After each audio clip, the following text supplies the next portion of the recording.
배우 송하윤의 학폭 논란으로 연예계가 시끄러운데요. 송하윤의 학교폭력 폭로는 지난해 4월 시작됐죠. 송하윤 고등학교 후배 A씨는 지난해 4월 JTBC 사건반장을 통해 2004년 8월 고등학교 재학 당시 한 학년 선배였던 송하윤에게 90분간 맞았다라고 폭로했는데요. 이에 송하윤 측은 사실무근이며 일면식도 없다라고 부인했습니다. 이후 A씨가 지속적으로 학폭 피해를 주장하자 송하윤 법률대리인 법무법인 지음 측은 지난달 22일 명예훼손, 업무방해 등 혐의로 O씨를 형사 고소했는데요. 게다가 이어 지난달 18일엔 업무방해 및 협박죄 등으로 O씨를 추가 고소하기까지 이르렀죠. 당시 해외 거주 중인 O씨는 한국에 가면 송하윤을 무조건 무고죄로 고소할 것이라고 단호한 결정을 내렸는데요. 그리고 결국 O씨는 경찰 조사를 받기 위해 입국했습니다. 하윤이 이 사건을 도와준 사람들을 해코지 할까봐 직접 왔다며 수사 중지가 될 경우 자신이 들어오지 않으면 재개되지 않기 때문이라고 짚었죠. 송하윤이 폭로 1년 뒤 자신에게 수배자 프레임을 씌웠는데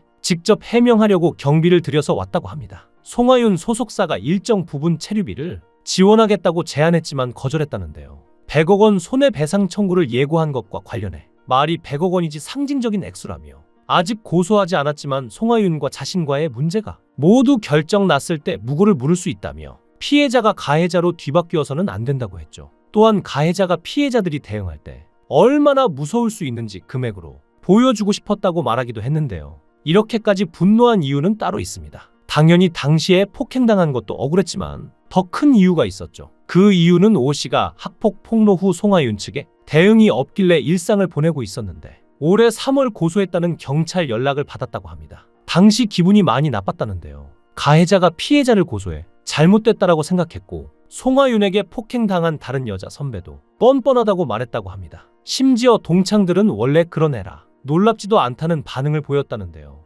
O씨는 학폭 사건이 있었기에 강제 전학이 확실하고 강제 전학이지만 다른 이유일 수 있을까? 전혀 없다며 출석일수 부족은 강제 전학이 나올 수 없다고 주장했죠. 그러면서 O씨는 자신에게 보낸 고소장에 활발한 연애 활동을 위해 자발적인 전학을 갔다고 했다며 같은 학군이고 차로도 얼마 안 걸리는 거리인데 활발한 연애 활동에 차이가 있을 수 없다고 했죠. 그러면서 징계 기록이 확실하게 있기 때문에 교생이 다 안다고 주장했는데요. 그리고 학폭을 당한 것에 대해 더 자세히 증언했습니다. 확실히 기억하는 건 하복 교복을 입었던 시기였고 O씨가 맞고 난 지 얼마 안 돼 송하윤이 구정고로 강제 전학 갔다고 들었다는데요. 진실 공방이 계속되고 있는 가운데 며칠 전 SBS 궁금한 이야기 Y는 배우 송하윤의 학교 폭력 내용을 다뤘습니다. 여기에 O씨가 나와서 증언했는데요. 더 자세하게 들으니 더욱 충격적이었습니다. 제작진과 만난 O씨는 2004년 고등학교 2학년 시절 영문도 모른 채 점심시간에 불려나가 놀이터에서 약 90분가량 송하윤에게 따귀를 맞는 폭행을 당했다고 주장했는데요.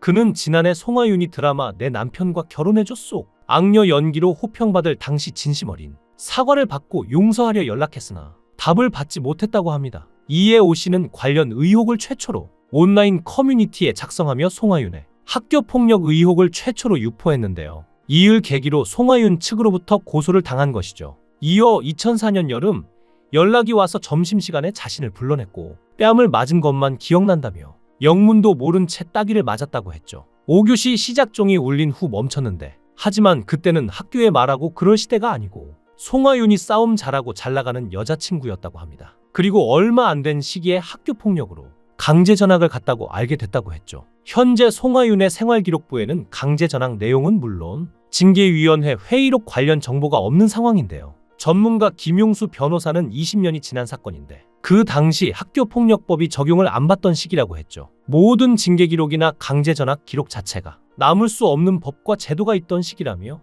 송하윤 측이 말한 생기부 징계 기록이 없대도 학폭이 없었다고 단정할 수 없다고 말했는데요. 실제로 학교폭력법은 2012년부터 적용됐습니다. 이에 김용수 변호사는 일관성이 있고 경험을 통해 알 수 있는 구체적인 진술, 목격자 진술이 제일 신빙성이 높다고 했죠. 심지어 피해자는 한 명이 아닌 것으로 추정되는데요. 공식 채널을 통해 공개된 예고편에 송하윤에게 학교 폭력을 당했던 피해자들이 모자이크 처리된 채 등장하기도 했는데요. 한 제보자는 악마죠. 야, 안 때려 이제 안 때릴게. 그러고선 또 때리고 미안하다는 말 한마디도 없었다라며 당시 상황을 설명하기도 했습니다. 또한 다른 제보자 역시 선배가 때리면 맞아야지 라는 말을 들었다고 증언했는데요. 제작진과의 통화에서 한 제보자는 전치 3주인가 라며 말끝을 흐리기도 했죠. 추가 증언이 끝없이 쏟아지고 있는 것으로 보이는데요. 이에 제작진은 송하윤 변호를 맡는 법무법인을 찾아갔지만 송하윤 측은 응대하기 어렵다며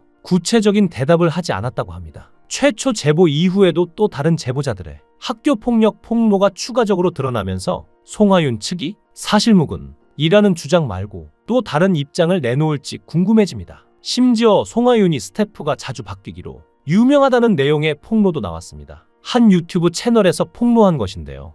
해당 채널에 따르면 송하윤의 촬영 현장마다 해프닝이 적지 않았다고 하는데요. 한 드라마 촬영 현장에서는 따귀신을 촬영하는 과정에서 상대 배우에게 사과를 요청하는 해프닝이 있었다고 합니다. 또한 매니저와 스타일리스트가 굉장히 많이 바뀌기로 정평이 나기도 했으며 한 작품 촬영 과정에서도 여러 번 스태프들이 바뀌기도 했다면서 그의 평소 인성에 대해 지적했죠. 송하윤에게 이런 일이 생길 줄이야. 그녀가 활발히 활동할 땐 아무도 몰랐을 것입니다. 송하윤이 연예계에 데뷔한 건 우연이었습니다. 남동생의 친구가 송하윤의 사진을 미니홈피에 올리면서 방송 관계자가 이를 보고 학교에 찾아온 적이 있다는데요. 이 일을 계기로 패션지 모델 활동을 시작하게 됐죠. 2005년 예명 김별로 8부작 드라마 태릉선 수촌을 통해 배우로 데뷔하여 본격적인 연예계 활동을 시작했는데요. 오랜 무명 끝에 2012년 드라마 유령 출연부터 예명을 송하윤으로 변경했고 영화 나는 공무원이다 개봉 즈음 인터뷰에서 그 작품 이후 소속사 문제로 한때 연기를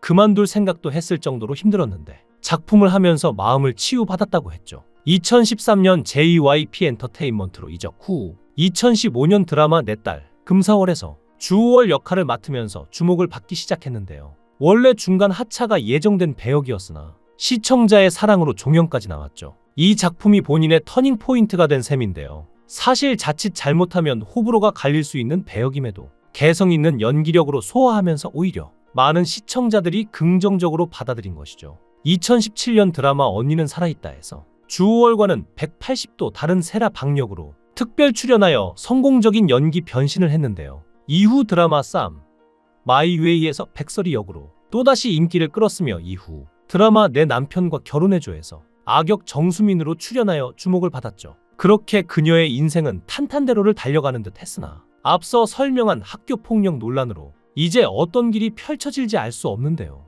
과연 송하윤은 루머에 고통받는 선량한 피해자일까요? 아니면 다른 사람을 학창시절에 괴롭히고 때리고 상처를 주고도 뻔뻔하게 아직까지도 부인하며 잘 먹고 잘 사는 학교폭력 가해자일까요? 어떤 것이 진실일지 끝까지 지켜봐야 할 것 같습니다. 여러분들은 송하윤에 대해 어떻게 생각하시나요? 여러분들의 생각을 댓글로 남겨주세요. 시청해주셔서 감사합니다. 강산TV였습니다.